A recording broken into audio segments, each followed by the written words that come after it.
안 되죠? 네, 얼굴도 아름답고 정말 이분의 옆에 가면 향기가 납니다. 그리고 우리 국기를 정말 빛내주고 부흥시켜 주신 분이신데요. 이분이 나오셔서 강사를 소개시켜 드릴 거예요. 나오실 때 뜨거운 박수 부탁드리겠습니다.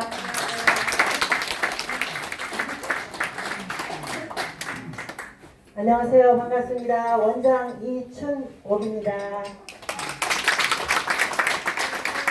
날씨가 차가워졌는데도 불구하고 정말 귀한 시간을 내주신 우리 두 분의 강사님과 그리고 우리 권기덕 회장님 그리고 송영로 원회장님을 비롯한 오늘 여러분께 감사의 말씀을 드립니다. 오늘은 정말 귀하신 강사님 두 분을 모셨습니다. 먼저 김태영 장관님을 소개해 드리겠습니다.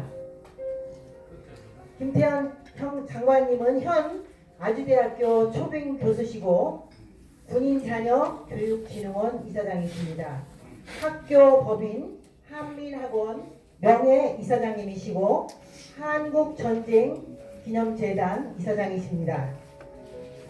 경력으로는 육군사관학교 교수님이시고 수방사령관, 일부 사령관, 34대 합창의장, 42대 국방부 장관, 그리고 군인자녀진흥원 이사장님이시고 한국전쟁기념재단 이사장님이십니다. 나오실 때 뜨거운 박수로 환영하시기 바랍니다. 감사합니다.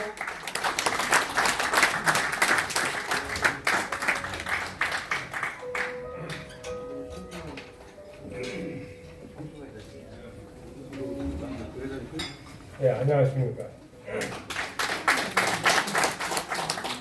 원래 제가 목소리가 굉장히 좋은데 오늘 좀 목소리가 형편없어요. 왜냐하면 아까 어느 분이 저보고 3년 전보다 뭐 개선된 게 하나도 없다. 조금 더 안 늙었다는데 껍데기는 없는데 속으로는 멍이 든 것 같아요. 그래서 목소리에 좀 문제가 있어서 제가 치료를 받고 있는데 오늘 좀 뭐 목소리는 시원치 않더라도 원래 그런 거 아니다 생각하고 잘 들으시면 고맙겠습니다. 제가 조합한 사람 되겠죠?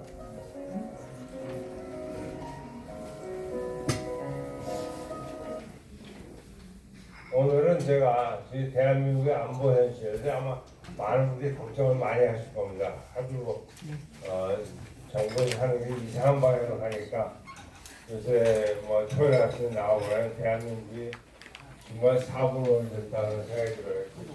뭐 학교에 가면 아주 우파적인 얘기하고 학교에 갈 때 좌파 얘기가 터지고 해서 거래가 맞는 건지 할 정도로 걱정스러운 게 현실입니다. 제가 오늘 우리 안보 현실에 대해서 설명을 드리고 그럼 이걸 해소하기 위해서 우리가 앞으로 어떻게 할 것인가 그런 걱정을 좀 말씀드립니다. 현재 우리 국제환경을 보면 하기 전에 좀 먼저 말씀드리니까 우리나라가 위치가 이렇게 이상한 데 있다 보니까 굉장히 우리가 국제환경에 신경을 많이 써야 합니다. 그런데 우리나라 일반적으로 국민들이 우물안 개구리 같은 생각을 많이 해요. 즉 우리끼리의 생각만을 많이 하고 주변의 여건을 별로 고려하지 않습니다. 특히 여기 정신이 계신지 모르겠는데 제가 지난번에 한번 국회에 가서 어떤 강의를 하다가 저는 화가 나서 그런 얘기를 했습니다. 우리 국민들은 열심히 일해가지고 집 먹고 살고 또 자식들한테 뭐 얼마가 해주려고 생각하고 일반 국민인데 국가의 지도자라 하는 사람들은 뭐냐면 나라의 미래를 설계하고 그 미래를 이해를 시키고 추진하고 이게 바로 우리 국가 지도자라. 근데 제가 국회의원이 한 40명이 됐어요. 우리 국회의원들 중에는 국가 지도자가 몇 명 있는 것 같다 이렇게 얘기를 하고서 뭐라 하냐면 국가 지도자가 아닌 국회의원은 사실은 우리 군대를 따지면 방위명보다도 못하다고 생각한다. 이러고 또 하나 더 붙였죠. 뭐라냐면 그런데 제가 걱정하는 건 방위명들이 항의할 거가 걱정이 된다. 이렇게 제가 흉악한 말을 붙여가지고 그 다음부터 제가 국회의원들이 저를 절대 초청 안 합니다. 초청하면 개망신 시키니까 자꾸. 그래서 우리 국제 환경에 대해서 먼저 말씀을 드리겠습니다. 우리가 지금 한 몇 년 전까지만 해도 세계가 좀 자유주의, 그래서 뭔가 모두가 잘 사는 쪽에서 그런 모습이 많이 있었습니다. 미국부터 그랬어요. 근데 트럼프 대통령이 취임하고 나서부터 또 유럽에서는 또 브렉시트에서 영국이 EU에서 탈퇴하는 이런 것이 진행되고 있는 과정에 하다 보니까 세상이 확 바뀌어가지고 자꾸 국제 질서가 무너지고 그거의 절차가 무시되면서 오히려 어떤 면에서는 자국이 이익 위주로 가고 있습니다. 이게 굉장히 험악해진 거죠. 또 우리 하는 동북아를 보면 동북아에 이렇게 지금 미국, 중국이 패권 경쟁하고 있고 심각합니다.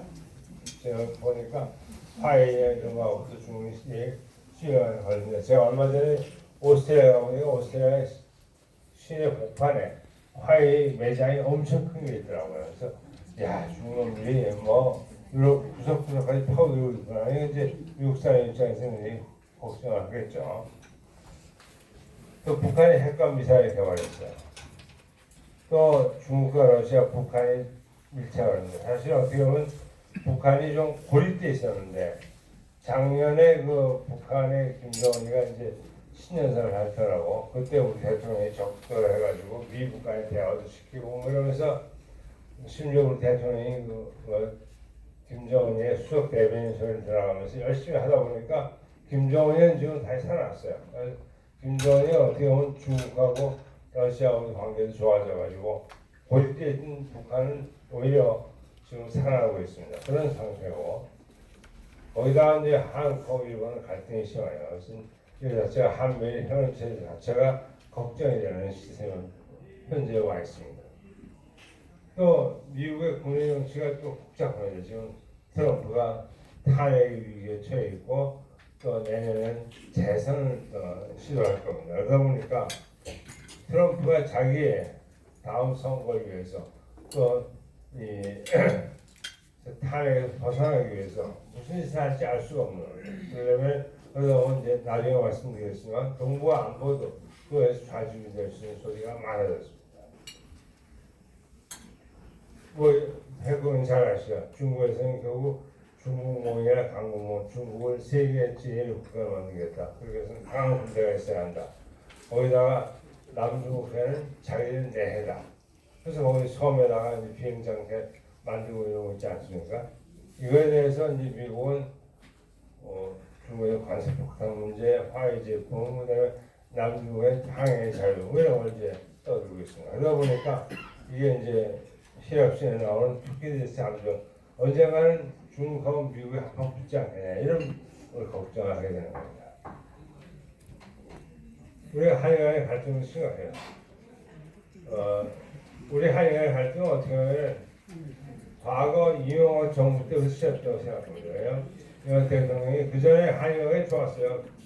1990년까지만 해도 우리하고 일본의 관계 아주 어려웠습니다. 그러다 한 95년경서부터는 한국과 일본 간의 관계가 좋아지기 시작해가지고 한국 장교들이 일본에 가서 교육도 받고 이런 게 생겼어요. 일본 사람들 한국에 오기도 하고. 그런데 이제 이게 잘 나가다가 이명박 대통령이 독도를 한 바람에 독도가 이제 시끄러지기 시작했습니다. 사실 독도는 할 이유가 없어요. 왜냐하면 독도는 싫어도 우리가 지배하고 있잖아요. 우리 해양 경찰이 지키고 하기 때문에 독도를 이렇게 해서 시끄럽게 만들 이유가 없는데 국내 정치 목적으로 결정해 가시는 게 이제 심각한 문제를 일으키기 시작합니다. 그러다 이제 나중에 또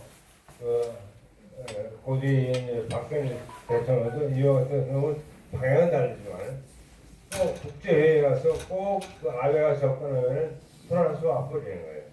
그래서 한일 관계를 계속 나쁘게 하다가 다행히 한일 위안부 합의를 했습니다.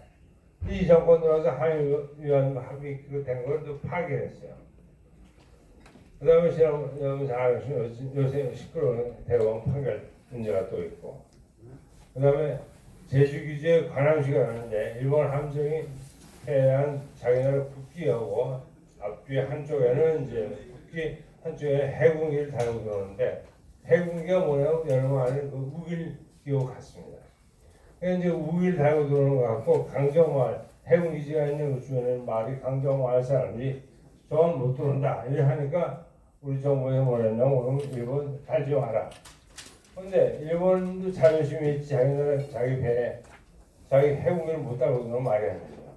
이것 때문에 또 갈등이 되고 또 여러분 아시는 것처럼 우리 해군 함정이 북한 함정 배가 내려오는 그 잡으러 갔는데 거기에 일본 해자대 초계기가 나타나가지고 서로 거기서 레일을 싹 안싸다는 분들이 있어요.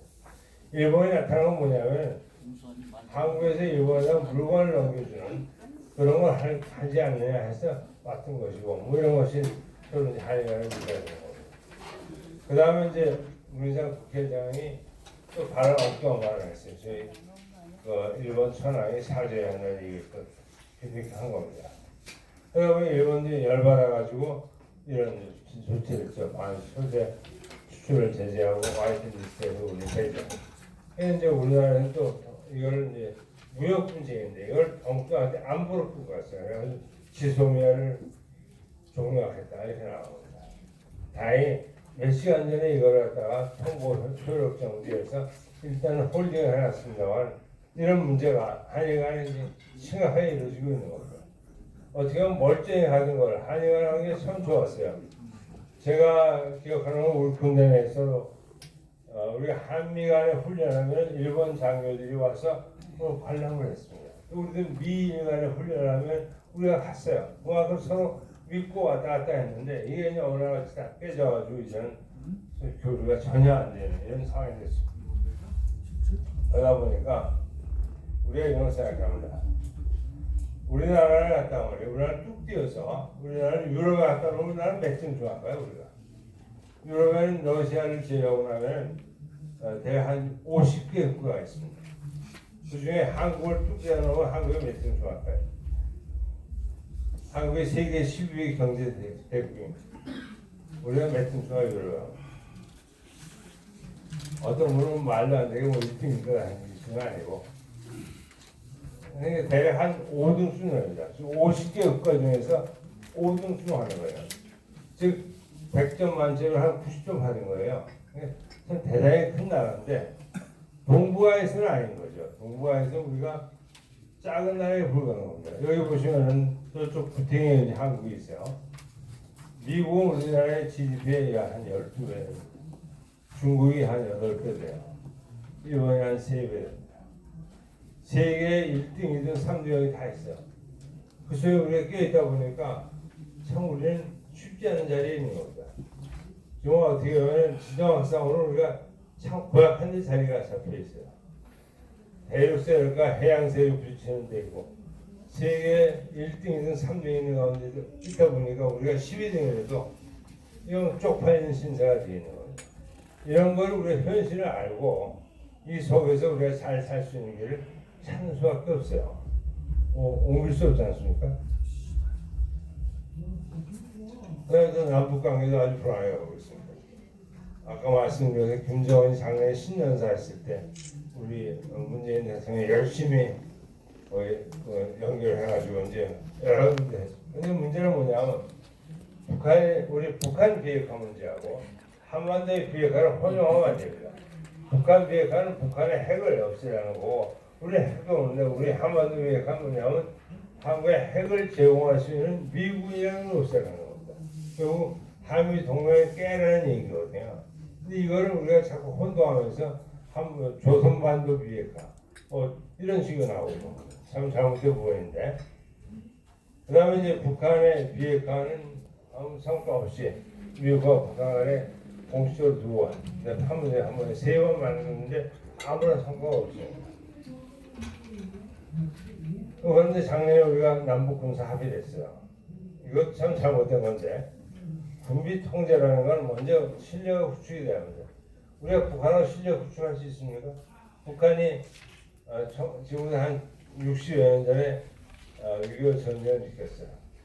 6.25 전쟁에서 3년간 치열한 전쟁을 했습니다. 엄청난 많은 사람이 피해를 입었어요.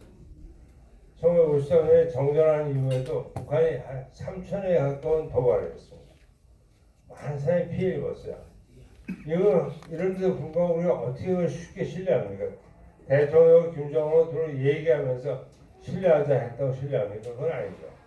저희가 저같이 군인들은 그 말로는 믿지 않습니다. 모든 행동으로 나타났을 때 믿을 수 있는 거예요. 행동은 뭔가 이루어지지 않는 상태에서 말로 서로 잘 지내자 했다는 건 아무 의미가 없는 겁니다. 근데 우리는 그런 걸 무시하는 가운데 군사분야 합의를 했습니다. 이 군사분야 합의라고 하니까 장점은 뭐냐면 당장 교전은 안 일어나요. 좀 뛰어났으니까. 근데 문제는 뭐냐면 그러면서 우리가 나중에 국무통령을 얘기하겠습니다.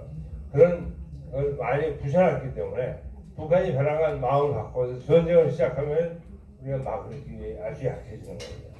그런 문제가 가지고 있어요. 그 다음에 이제 최근에 북한이 한 12번인가 13번에 이렇게 미사일도 쏘고 방사포도 쏘고 이런 걸 하면서 한국에서 뭐라 그러냐면 뭐 삶은 소대가리가 어쩌고 하여간 뭐 이제 놀리는 겁니다. 우리 대통령이 놀림감이 들고 있어요. 참 이게 우리 남북 관계가 이렇게 변하고 있는 거예요. 한미동맹 이것도 참 걱정인 겁니다. 우리가 지금 한미연합사의 지원작전 통제권을 조기에 전환한다. 이걸 추진하는 지금 이제 문재인 대통령이 취임하자마자 제일 먼저 나온 게 뭐냐면 자기 재임 기간 동안에 이걸 하겠다 이렇게 한 겁니다. 이거 뒤에 또 설명을 드리겠습니다. 이것도 아주 잘못된 분위기인데 이게 하고 있어요. 또 하나는 뭐냐면 한미연합연습이나 이런 것들이 축소되거나 거의 없어졌습니다. 이건 이제 트럼프 대통령이 지난번 1차 하노이 회담을 하고 난 다음에 덜렁 얘기를 했죠. 여러 가지 됐고. 그 다음에 이제 청와대가 또 미국 기지를 한국에 미국 26개가를 현재 한국으로 넘기고 있는데 그거를 조기에 하나 못하는 그런 얘기 하는지 모르겠어요. 어차피 넘어올 건데 서두를 필요 없는 걸 서두르고 있는 겁니다. 그 다음에 바이 분담은 미치게서 반간 대폭증에 5배로 올려달라 요구를 했어요. 또 대학생들이 미 대사관들을 공격했습니다. 이게 우리나라 경찰이 수소방관했어요. 전혀 아무 없습니다. 저는 우리나라 법치국가 되려면 경찰이 똑바로 무장을 해야 합니다. 여러분 길거리 경찰 보세요. 아무 무장이 없습니다. 몽둥이도 없어요. 그냥 산책하는 젊은이에 불과한 겁니다. 참 그렇게 해서 경찰이 무슨 역할을 할 수 있을지 모르겠어요. 미국 사람하고 우리나라 식으로 하면 바로 총알이 날아오죠. 근데 그러다 보니까 뭐 여러분들이 아마 경찰이 되게 우습게 보일 겁니다. 뭐 있으나 마나 한 상태니까. 그다음에 이제 반미 시위대가 경북 성주에는 사드 기지가 있는데 거기에 들어가는 접근로 소위 돌 민간인이 차단하고 있는 겁니다. 그래서 거기에는 미군들이 헬기로 식량을 나누고 헬기로 물자를 나눠서 지내고 있어요. 그런데 한국에서는 아무런 수찬 안 하는 겁니다. 이게 뭐 법치국가 아니죠. 세상에 길을 먹는 게 말이 되는 거야. 안 되는 건데. 그래서 제가 현직 국무장관한테 그런 얘기, 너 갔다 왔냐? 안 가봤대요. 그래서 넌 도대체 뭐 하는 놈이냐? 그것도 안 가보고. 근데 지금까지도 안 간 것 같아요. 한 번도. 그런 문제가 있습니다. 또 지소미아, 여러분 많이 들어서 아시겠지만 지소미아 종료 결정을 했다가 이제 이번에 다행히 미치 공고에서 다행히 이제 10시간 전에 파견면에서 나온 미국에서 국무장관 합참의장 주한미 대사 이런 사람들이 가서 얘기했는데 대통령이 우리는 그거 아니다. 뭐 계속 파괴했다고 얘기했다. 다행히 취소했으면 이런 식으로 해서 한미가 협조가 잘 안 되는 모습으로 가는 겁니다. 어제 그저께인가 조선일보의 빅터 차라고 빅터 차는 한국계 2세입니다. 이 사람이 미국에서 CSIS에 이제 한국 석자를 해서 한국 분야 전문가인데 이 사람이 트럼프 대통령 취임하면서 한국 대사로 올 뻔했습니다. 그런데 트럼프가 취소했어요. 이 사람이 너무 한국 쪽을 도와줄 것 같았는지 모르겠는데 취소했어요. 그래서 대사를 못 하는데 이 사람이 이번에 이런 책을 썼어요. 한국의 퍼펙트 스톰, 완벽한 어떤 폭풍만 몰아칠 것 같다. 그 뭐냐면 미국과 북한 간에 핵 협상에서 이상한 방향을 갈지 모른다. 지금 뭐냐면 북한의 핵 포기를 완전히 포기하는 게 아니라 일부 제한된 포기만 하고 대신 미국이 그동안 대북 제재하는 걸 해제하려고 하고 그러면서 한 번에 적대행위를 종식시켰다. 이런 선언을 할 수 있는 겁니다.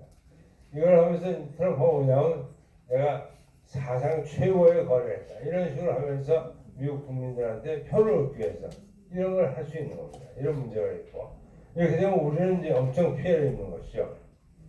또 하나는 뭐냐면 바이오 분담 협상이 결렬돼가지고 우리 쪽에서는 이거 너무 심하다, 너무 탐욕스럽다, 어떻게 5배 요구하냐 이런 얘기를 할 수 있는데 반풍토가 일어날 거고 미국에서는 한국 놈은 우리가 도와줬는데 감사할 줄도 모르는 놈들이다. 이렇게 하면서 이제 트럼프가 뭐냐면 이제 우리는 더 이상 외국에서 돈 안 쓰고 미국에는 우리 국민을 쓰겠다. 이렇게 하면서 이제 자기 선거에 위한 또는 자기 그 탄핵에서 벗어나기 위한 그런 조치를 할지 모릅니다.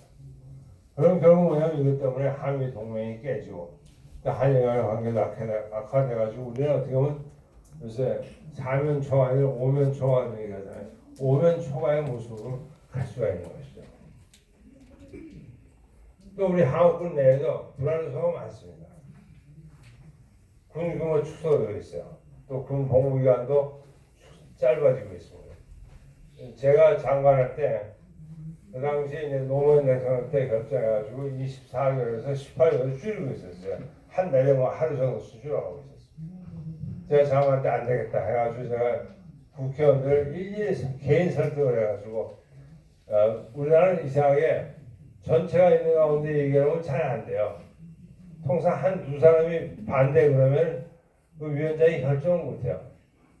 그러니까 주로 뭐냐고 할 수 없이 일일이 설득하는 수밖에 없어요. 제가 지금 보면 통상 비밀이 많기 때문에 통상 국회에서 얘기 끝날 때는 그 내용을 똑같이 언론에 공개합니다. 근데 그렇게 하다 보니까 이걸 언론에 공개했는데 그게 통과가 안 돼요. 근데 어떤 장관이 저한테 그러지 말고 개인적으로 설득해라. 제가 개인적으로 설득하면 어떻게 하면 국회 국방위원이 한 18명이 됩니다. 그때 3당체니까 각 당의 대표, 당내 원내대표, 그 다음에 정치위의장, 세통은 9명이에요. 거기다 강기회 이제 국회의장, 부의장까지 하면 한 30명을 설득을 해야 합니다. 개별 설득을 하고 난 다음에 문제를 꺼내야 결동 활동해요. 그래서 한번 그렇게 되려면 통상 제가 아침 일찍 출근해서 중요한 결정해주고 한 10시부터 시작하면 밤까지 해가지고 한 3일을 꼭박 국회에서 진행하면 뭐가 됩니다. 그래서 그때 군 법무위원을 설득해가지고 22일에서 멈추게 했어요. 근데 지금 정부가 다시 이걸 10박을 줄이고 있습니다. 이 얘기는 뭐냐면 여러분 축구 잘하시잖아요. 축구에 11명 있잖아요. 갑자기. 북한은 11명이 뛰는 거예요.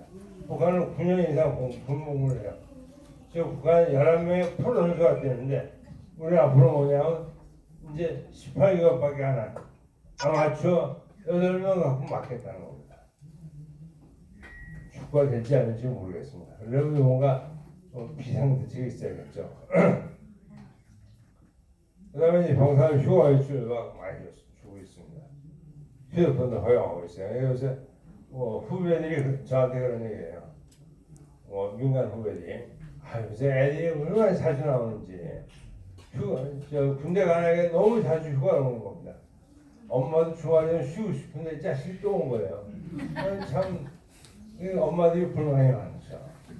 군대 왜 이렇게 애들 자주 내보내냐 그런 얘기합니다. 휴대폰 허용하니까 병사들이 휴대폰 만지는 시간이 대략 저희 7시부터 9시사이에요. 이때는 대한민국 군대가 전부 조용합니다. 왜? 휴대폰 주고 가요. 참 걱정이죠.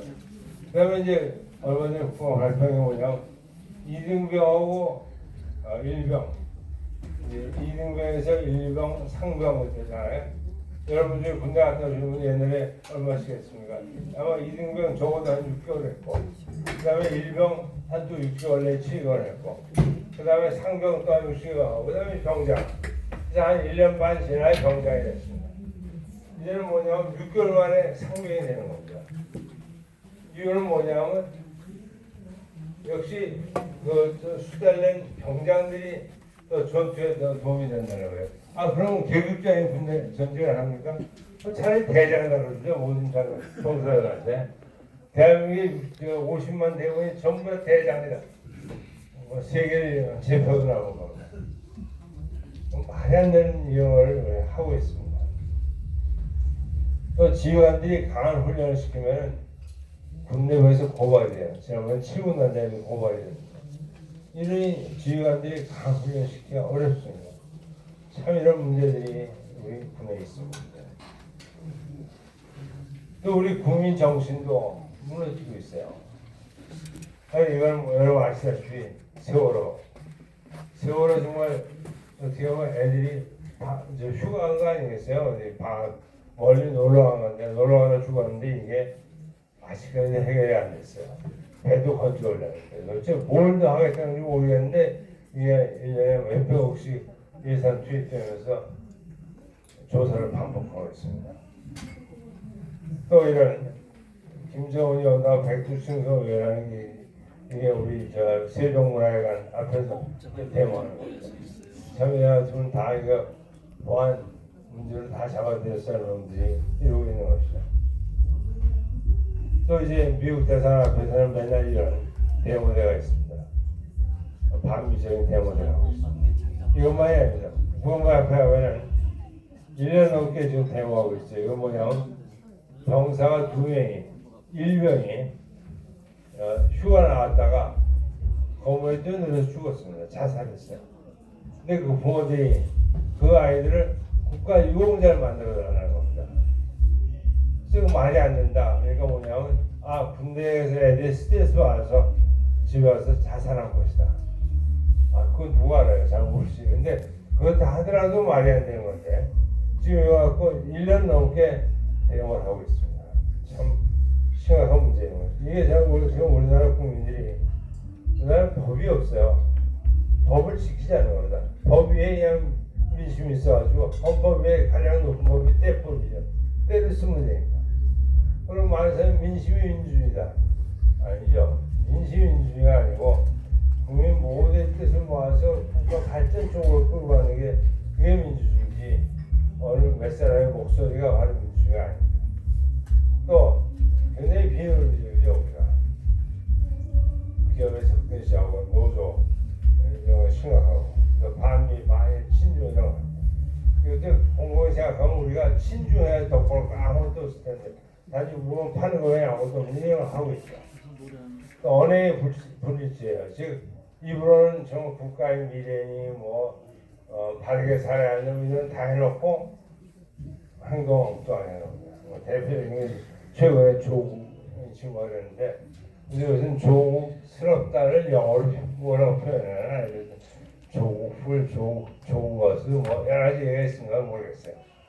잘하면 브리티시 영어에 조국스럽다 영어로 나올지 모르겠습니다. 그 다음에 우리나라 사람들이 또 평화, 통일, 자주에 대해서 막연한 기대를 가지고 있어요. 우리나라 사람이 좋아하는 말이 평화, 통일, 자주입니다. 그래서 국회의원들이 뭐냐면 자기 표를 얻기 위해서 이 말을 많이 쓰죠. 평화, 통일. 그런 논조를 많이 들고 나옵니다. 한번 보겠습니다. 통일 좋아하니까 통일에 대해서 한번 보겠습니다. 분단 국가가 통일된 거, 세 개 나라가 통일됐어요. 아직 안 된 건 우리하고 이제 중국하고 대만인데 보시죠. 베트남 여러분 아시다시피 1973년에 파리 평화협정이 만들어지고 그로부터 2년 뒤에 공산화돼 통일됐습니다. 독일이 1989년에 베를린 장벽이 무너지고 90년에 동독 수장 통일했어요. 평화스러운 통일이 됐습니다. 그 다음에 예멘이 있습니다. 예멘은 사우디아라비아 남쪽에 있는 나라인데 이건 처음에 평화적 통일을 했었는데 바로 전쟁이 나가지고 현재는 완전히 혼란에 빠져 있고 그런 상태입니다. 그럼 우리가 볼 때 우리는 이런 여러 사회가 있는데 우리는 어떤 생각이에요? 우리는 독일처럼 평화적 통일을 해야 한다고 생각하는 것이죠. 또 가능할 거라고 생각합니다. 그럴까요? 저는 그게 어렵다고. 아니 이거는 독일하고 우리를 비교해봤습니다. 역사적으로 보면 독일은 1945년에 전쟁이 지는 바람에 4개 지역을 쪼개다가 3개 지역 합쳐지고 서독, 동독으로 갈렸습니다. 그런 상태에서 있었지만 서독과 동독 사이에는 교류가 있었어요. 전쟁 안 했습니다. 우리는 어떻습니까? 74년, 75년이 됐는데 우리는 우리끼리 전쟁을 했고 또 3천에 가까운 군사 도발을 했습니다. 우리는 모처럼 싸웠어요. 인구 비율도 독일은 4대